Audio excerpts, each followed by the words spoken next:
नमस्कार मित्रांनो, नवरी मिळे हिटलरला या मालिकेच्या पुढच्या भागात आपल्याला असं बघायला मिळणार आहे की आता किशोरने खूप मोठा फ्रॉड केलेला असतो. त्याने जो माल अनाथ आश्रमासाठी एजंटच्या रेस्टॉरंटमधून दानगी देण्यात येणार असतो त्याच्यामध्ये आपली काही पॅकेट्स वाढवलेले असतात आणि त्या पॅकेट्सचा त्याने फ्रॉड केलेला असतो. म्हणजे 50 पॅकेट्सच्या ऐवजी त्याने 2000 पॅकेट्सला डिस्पॅच करायला लावलेलं असतं आणि हे सगळं लीलाच्या लक्षात आलेलं असतं. ती विश्वरूपला विचारत असते की हा टेम्पो केव्हापासून भरण्यात येतो आहे आणि याच्या मागे काय कारण आहे. म्हणजे आत्तापर्यंत हा माल डिस्ट्रीब्यूट व्हायला हवा होता. ती आता तिथल्या लोकांना विचारते की काय झालंय, एवढा माल कुठे घेऊन चाललेला आहात. त्यावर ते म्हणतात की ही देणगी आहे. एजंटच्या रेस्टॉरंटमधून हे फूड पॅकेजेस अनाथ आश्रमासाठी चाललेले आहेत. आता लीला म्हणते मला त्याचे डिटेल्स हवेत.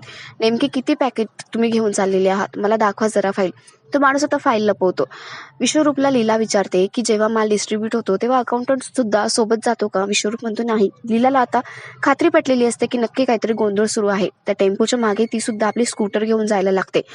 आता एजंटचा ड्रायव्हर लीलाच्या मागे असतो. तो एजंटना सांगतो की लीला मॅडम ना टेम्पोच्या मागे आहेत आणि त्याचा पाठलाग करताय. आता या टेम्पोच्या ड्रायव्हरला कळलेलं असतं की लीला मागून येते ते.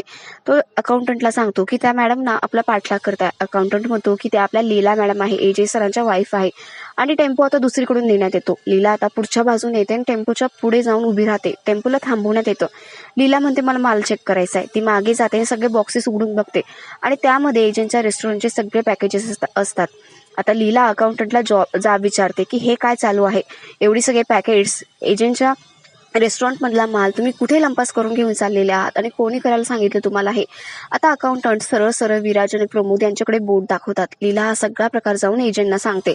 एजे आता विराज आणि प्रमोद याला आपल्या केबिनमध्ये बोलवतात आणि चांगलंच खडसावून विचारत असतात की एवढा मोठा फ्रॉड तोही आपल्याच कंपनीत करताना तुम्हाला लाज नाही वाटली. आणि याच्या विरोधात मला आता काही ना काही ऍक्शन घ्यावीच लागणार आहे. खरं तर हे सगळं किशोरचं प्लॅनिंग असतं, त्यानेच हे सगळं केलेलं असतं. पण अकाउंटंटने किशोरच्या ऐवजी विराज आणि प्रमोद यांचं नाव घेतलेलं असतं. म्हणून आता लीलाला सुद्धा त्या दोघांवरच संशय आलेला असतो. तर मग किशोरने विराज आणि प्रमोद यांच्या खांद्यावर बंदूक ठेवून आपला निशाणा साधलेला असतो. तर बघूया आता किशोरचा खरा चेहरा सगळ्यांसमोर येतोय की मग त्याच्या नादामध्ये विराज आणि प्रमोद यांचं एजंटशी असलेलं नातंच खराब होतंय आणि घरामध्ये फूट पडते का, हे सगळं बघण्यासारखं असणार आहे. तर मग अशाच इंटरेस्टिंग अपडेटसाठी आमच्या चॅनलला नक्की सबस्क्राईब करा. धन्यवाद.